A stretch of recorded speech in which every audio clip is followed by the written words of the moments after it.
Grand Matin Sud Radio, 7h-9h, Patrick Roger. Et l'invité ce matin, Marion Maréchal, vice-présidente exécutive de Reconquête et cofondatrice de l'ICEP, l'Institut de sciences sociales, économiques et politiques. Et qui est basé à Lyon et Madrid pour l'instant. Bonjour Marion Maréchal. La question des migrants, la sécurité, la laïcité, la mixité scolaire, les insultes à la télé avec l'affaire Louis Boyard, Cyril Hanouna, la fin de la ristourne naissance, la bataille autour de la corrida, le retour ou non de Quatennens et puis l'avenir aussi de Reconquête. Autant de sujets que nous allons essayer d'aborder. Commençons tout d'abord par la suite du feuilleton de l'Océan Viking à Toulon. Vous vous êtes rendu à Toulon avec Éric Zemmour vendredi. Est-ce que ce n'était pas quand même finalement un devoir humanitaire d'accueillir ce bateau avec des migrants qui étaient en danger ? Alors bonjour, déjà merci pour votre invitation. Alors en ce qui concerne l'Océan Viking, je pense au contraire qu'il y a une double faute politique de la part du gouvernement. Une faute politique d'abord à l'égard de la France, parce que le gouvernement, à travers cette décision, ouvre une nouvelle voie de passage, et nous en avions déjà un certain nombre, aux migrants clandestins. Or, c'est intéressant de mettre cette information en parallèle d'une autre qui est arrivée aujourd'hui, à savoir que, vous le savez, nous sommes passés à 8 milliards d'êtres humains sur Terre, qu'il y a un peu plus d'1 milliard d'habitants en Afrique, et que dans cet ensemble, l'Europe, l'Union européenne en tout cas, pèse à peu près 500 millions d'habitants. J'ajouterais qu'il y a aujourd'hui 52% des 18-25 ans des personnes qui habitent en Afrique qui veulent venir en Europe. 40% en Tunisie. Combien vous dites ? 52% des 18-25 ans. Ah oui, alors voilà. En précisant tout de même qu'en 2050... Je ne sais pas d'où vous tenez ces chiffres, quand même. Il y a un sondage. Ah non, mais oui, il y a eu des sondages qui ont été faits, bien sûr, y compris par des instituts arabes ou africains qui ont analysé donc cette volonté d'émigration, et c'est assez spectaculaire. Je vous le disais, 40% en Tunisie, 34% au Maroc. Bref. Quand on a ce phénomène démographique absolument insoutenable et qu'on voit cette volonté massive des jeunes populations africaines de venir en Europe, il était parfaitement irresponsable d'envoyer un nouveau signal à travers l'accueil de l'Océan Viking. Ça, c'est la première faute politique à l'égard de la France. Et puis, il y a une faute politique, selon moi, à l'égard de l'Italie, très importante, car le gouvernement a fait preuve d'une indéniable morgue et d'un certain mépris à l'égard de Giorgia Meloni, qui pourtant n'a fait que répondre finalement à la volonté démocratique du peuple italien. Elle s'était engagée auprès d'eux à mettre en place un blocus naval. Mais surtout, ce qui est surprenant, c'est qu'à un moment donné, où le couple franco-allemand, le pseudo-couple franco-allemand, parce que ça c'est une illusion française, bat de l'aile, que l'Allemagne, à plusieurs reprises, nous démontre qu'elle joue totalement solo sur les affaires de défense, sur les affaires énergétiques, peut-être faudrait-il réfléchir au contraire à se rapprocher de l'Italie pour avoir un partenaire sur lequel s'appuyer pour enfin engager un rapport de force avec la Commission européenne et rééquilibrer, on va dire, le jeu avec l'Allemagne au sein de l'Union européenne. Donc c'est malheureux dans ces conditions que le gouvernement, bien au contraire... Rééquilibrer sur quoi ? Notamment sur les flux migratoires ? Notamment sur les flux migratoires, parce que je vous donne un exemple très précis qui touche à Frontex. Vous savez, Frontex, l'organisme qui est censé réguler nos frontières européennes. L'objectif de Frontex initialement, c'était de garantir l'imperméabilité des frontières. On est d'accord, on est censé mettre des moyens régulièrement financiers, humains là-dedans pour cela. Or, il y a aujourd'hui deux doctrines en fait de Frontex. Et la Commission européenne, en réalité, fait aujourd'hui de Frontex un organisme qui a vocation à contrôler que les États respectent bien le droit fondamental des migrants. C'est-à-dire que plutôt en fait d'utiliser cet outil pour empêcher les clandestins d'arriver sur le territoire, eh bien on en fait un organisme de contrôle pour s'assurer que les migrants sont bien traités. Donc ça pose quand même un problème de fond. Et si la France travaillait de concert avec l'Italie, notamment pour faire en sorte que Frontex soit utilisé avec un objectif clair, qui est celui de protéger nos frontières, eh bien peut-être aurions-nous des résultats différents. Il y a quand même des choses qui se passent, Marion Maréchal. Il y a des patrouilles en Méditerranée. Il y a eu en fait l'installation de zones pour essayer aussi de regrouper en fait ces migrants et ensuite les redistribuer entre guillemets soit sur le territoire européen, soit les faire retourner chez eux depuis quelques années, quoi. Alors il y a des choses qui se passent, mais dont on voit bien que l'efficacité est quand même très très relative, puisque l'année dernière en Italie il y a quand même 90 000 personnes qui sont entrées, avec un gouvernement qui est dans une hypocrisie complète, parce qu'il faut quand même comprendre qu'en fait l'Italie accueille des migrants qui pour la plupart d'entre eux finiront en France, parce que la destination finale c'est bien la France pour une grande partie de l'immigration. Ou alors ensuite l'Angleterre. Voilà, je parlais de l'immigration, l'immigration francophone. Ce qui est sûr aujourd'hui, et c'est là où c'est surprenant, c'est que il y a indéniablement une professionnalisation de la filière qui organise les passages à travers la Méditerranée. Il y a, et ça c'est pas mes mots à moi, c'est les mots de Christophe Castaner, donc qui était un ancien ministre de Macron, qui parlait même de collusion, c'est le terme, entre les ONG humanitaires et les trafiquants d'êtres humains en Libye. Alors c'est pas une collusion financière, mais c'est une collusion d'organisation. Ça veut dire qu'ils s'appellent, ils se contactent pour pouvoir organiser le passage. Et c'est comme ça que les trafiquants arrivent à convaincre les migrants de traverser en leur disant vous inquiétez pas, dès que vous serez dans les eaux territoriales internationales, eh ben, il y aura un bateau qui viendra vous chercher. Les mafias également, italiennes ou autres aussi, qui participent. Quoi. De toute façon, c'est un système de criminalité organisée qui est extrêmement rentable et qui a pour conséquence quand même d'amener à leur perte des centaines de milliers de personnes et qui sont traitées, ça c'est une réalité, de manière absolument monstrueuse lorsqu'elles arrivent sur le territoire libyen. Mais que faire alors, Marion Maréchal? Puisque vous l'avez dit vous-même en introduction, nous sommes 8 milliards sur Terre, il va y avoir une population qui ne va cesser de grandir, et notamment en Afrique, et que beaucoup veulent venir en Europe. On ne peut pas verrouiller à double tour comme ça, si? On peut quand même verrouiller un certain nombre de choses. Déjà, comme je vous disais tout à l'heure, il faut donner des objectifs clairs à Frontex. Voilà, il ne doit pas y avoir d'ambiguïté. Deuxièmement, il faut accepter que nous ne faisions pas accoster sur les côtes européennes les bateaux de clandestins qui tentent la traversée, mais que nous les ramenions sur les ports d'origine pour éviter de créer un appel d'air. Ensuite, il y a un certain nombre de politiques nationales qui doivent être mises en place, qui doivent casser cette dimension incitative à l'immigration. Je pense notamment en France au droit du sol, par exemple, aux mécanismes de régularisation d'obtention de la nationalité qui sont beaucoup trop laxistes, à l'ensemble des ailes sociales, des aides sociales qui sont aujourd'hui mises en place et qui font qu'une fois arrivé sur le territoire, en tant que clandestin, vous êtes quand même très largement pris en charge par le contribuable français. Donc il y a quand même beaucoup de choses à faire. Par exemple, en Australie, ils sont allés jusqu'à faire des campagnes dans les pays d'origine, une campagne qui s'appelle No Way, payée par le gouvernement australien pour faire passer le message aux populations qu'ils ne sont pas les bienvenus en Australie et que s'ils y viennent et ils tentent la traversée, eh bien ils n'obtiendront rien. Bien, je pense que la France devrait aussi faire ce genre de choses. Marion Maréchal, qu'est-ce que vous attendez là, dans l'immédiat, très concrètement, du suivi des migrants qui sont arrivés à Toulon? J'attends que le droit soit respecté. Or, je sais exactement ce qui va se passer. Ça veut dire qu'ils vont tous, et c'est le cas d'ailleurs, faire une demande d'asile. Oui. Probablement une partie significative d'entre eux seront déboutés de ce droit, comme c'est souvent le cas, mais que, in fine, vous aurez probablement 95% de ces déboutés qui resteront sur le territoire français.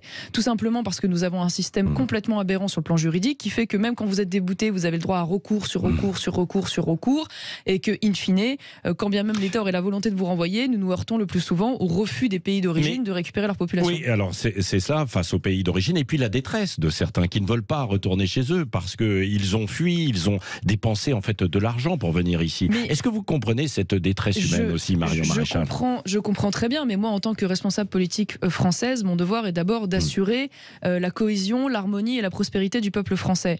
Or, aujourd'hui, quand je vois les actualités qui se multiplient, j'en donne une parmi tant d'autres, mais quand même dans un pays où, quand il y a une épidémie de bronchiolite auprès des enfants, l'hôpital public est tellement mis à mal qu'on est obligé de déplacer les enfants d'un bout à l'autre en laissant les parents complètement démunis. C'est un exemple, si vous voulez, mais de la paupérisation de notre pays. Donc moi, je veux bien, si vous voulez, qu'on explique que demain, on soit en capacité d'accueillir plusieurs centaines de millions, si ce n'est même de milliards d'habitants, parce que évidemment les conditions dans les pays d'origine sont difficiles, mais admettons quand même qu'aujourd'hui la France est dans une situation sécuritaire, identitaire, culturelle et financière qui ne nous permet plus de le faire. Oui, est-ce que la stratégie de Gérald Darmanin et d'Olivier Dussopt n'est pas une bonne idée, la création d'un titre de séjour, les métiers en tension? Non. Beaucoup, parce qu'il y a beaucoup de secteurs qui sont véritablement en tension, on n'arrive pas à recruter et on va chercher des populations étrangères sans papier. J'entends, je sais, mais c'est un discours auquel je n'adhère pas du tout pour une raison simple, c'est que ça fait des années qu'il y a des millions de personnes qui sont entrées sur le territoire. Or, on n'a pas vu que ces fameux métiers en tension trouvent pourtant davantage de personnes pour pouvoir combler les manques. Donc je ne crois pas que ce soit une bonne solution, surtout quand on met en parallèle le coût social que ça représente. Il faut imaginer qu'aujourd'hui, ça c'est les chiffres du ministère de l'Intérieur de 2020, les personnes de nationalité étrangère qui résident en France ont un taux de chômage 2 fois plus élevé que les Français. Ça va jusqu'à 41,6% chez les personnes de nationalité algérienne. Je ne sais pas si vous imaginez. Donc en fait, on importe des personnes au prétexte que ça permettrait de combler les carences sur le plan de l'emploi. Et on se rend compte que ça ne fait qu'alimenter finalement encore davantage le chômage en France avec tout le coût que ça représente en parallèle. Moi, je ne crois pas que ce soit la bonne solution, d'autant plus qu'on oublie quand même de dire, et c'est ce que Gérald Darmanin ne dit pas, que cette immigration de travail, elle ne vient pas en substitution des autres plans d'immigration. Elle vient en addition. Une fois de plus, sommes-nous encore capables aujourd'hui d'accueillir des populations étrangères massivement? Je ne le crois pas. Oui, vous l'avez évoqué, Marion Maréchal, tout à l'heure. Nous sommes 8 milliards sur la planète, 2 milliards de plus dans les années à venir. Est-ce qu'il faudrait arrêter, par exemple, de limiter le nombre d'enfants pour la planète, pour sauver la planète? Moi, je ne suis pas une adepte des politiques totalitaires et dictatoriales ou la politique de l'enfant unique. Non, mais c'est une question provocatrice que certains posent. J'entends bien, mais je ne vois pas comment cela serait possible, et encore moins, je ne crois pas que cela soit souhaitable de cette manière-là. En revanche, ce qui est sûr, c'est que la transition démographique, on le voit dans les différents continents,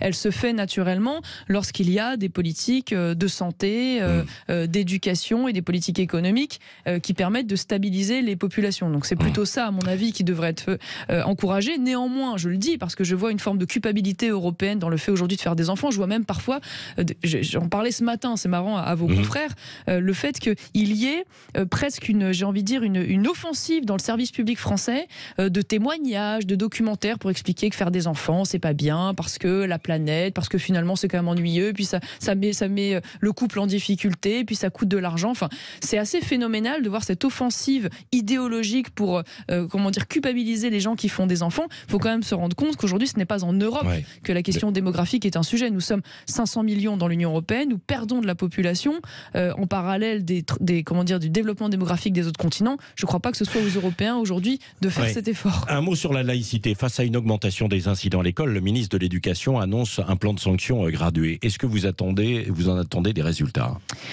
Alors je l'espère. Déjà, je suis content qu'il y ait une réaction, qu'il y ait une circulaire qui soit mise en place, puisqu'il y a encore quelques jours, le ministre de l'Éducation nationale nous expliquait que sa priorité, sa priorité à l'école, c'était d'accélérer, d'augmenter les cours d'éducation sexuelle. Donc on semblait être quand même un petit peu à côté de la plaque.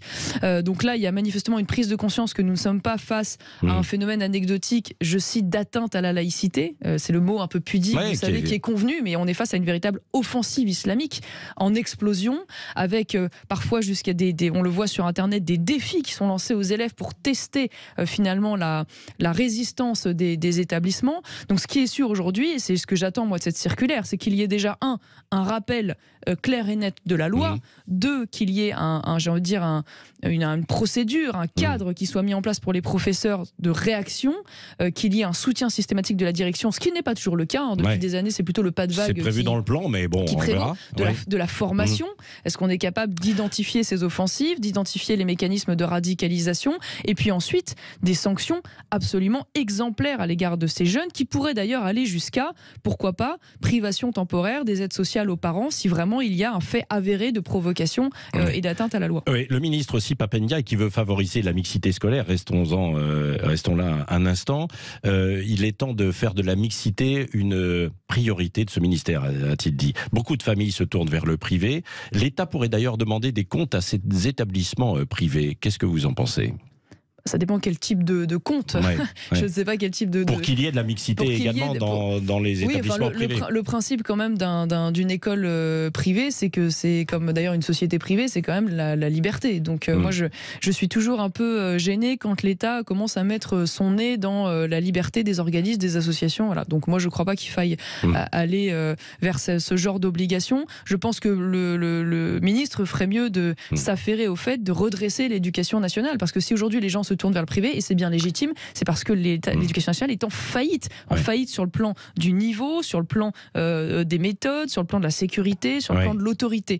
Or, je ne vois pas véritablement de révolution de ce point de vue-là. La profession d'ailleurs d'enseignant est aujourd'hui une profession paupérisée qui n'attire plus, il n'y a plus de vocation majeure là-dessus. Donc j'attends plutôt des réponses, plutôt que d'aller contraindre ceux d'en face. Commençons déjà par faire un bilan et à réagir pour les nôtres. Marion Maréchal, il nous reste 3 minutes. 3 questions. Adrien Quatennens voudrait revenir à l'Assemblée après son histoire conjugale. Quelle est votre position ? Ça, c'est le problème de la France insoumise. Je veux dire, moi, je vais pas... Je ne suis pas là pour dire qui doit revenir, pas revenir. Ce qui est sûr, c'est que de manière générale, le principe, c'est la justice qui condamne et non pas les médias. Ça, c'est important de le dire. Et de l'autre, quand on est un élu, ce sont les électeurs qui renouvellent ou pas le mandat. Je pense que ça, c'est la règle de principe. voilà, après ça lui appartient avec sa conscience. Oui, et à LFI aussi. À propos de LFI, Louis Boyard porte plainte pour insulte contre Cyril Hanouna, qui lui-même annonce aussi son intention de le faire pour diffamation. Qu'est-ce que vous inspire ces débats sur les plateaux de télé ?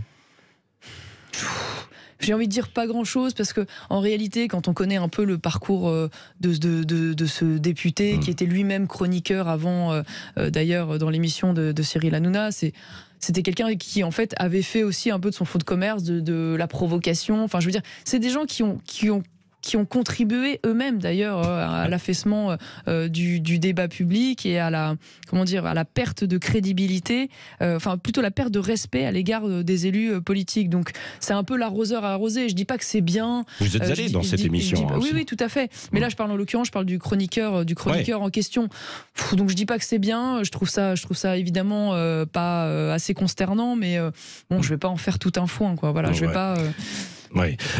Dites-moi un mot de Reconquête. Où en est-on aujourd'hui de votre parti en tant qu'adhérent ? Parce que là, on s'amuse à compter en ce moment les militants dans les différents partis, puisque vous le savez, il y a des changements, que ce soit chez les Verts ou les LR, par exemple.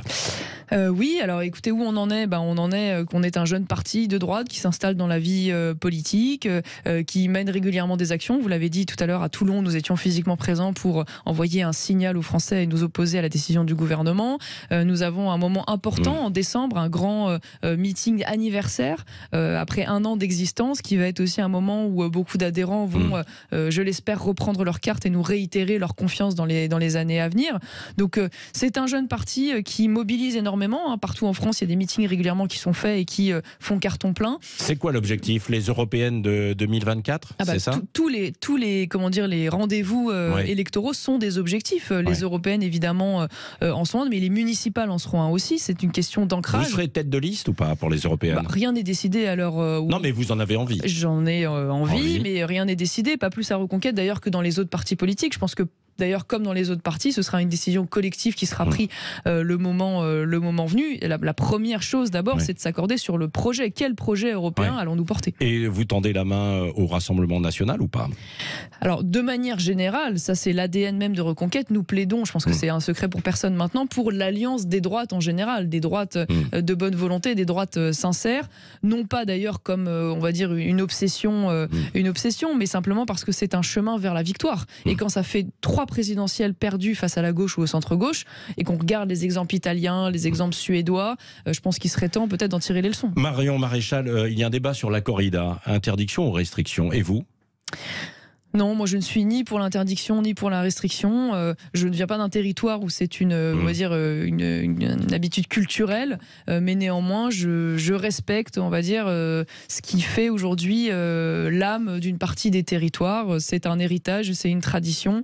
Donc à ce titre, je n'ai pas envie de la mettre à mal. Je pense qu'il y a bien d'autres choses à faire sur le plan du bien-être animal plutôt que de s'attaquer à la corrida. Merci Marion Maréchal, vice-présidente exécutive de Reconquête, qui est l'invitée de Sud Radio.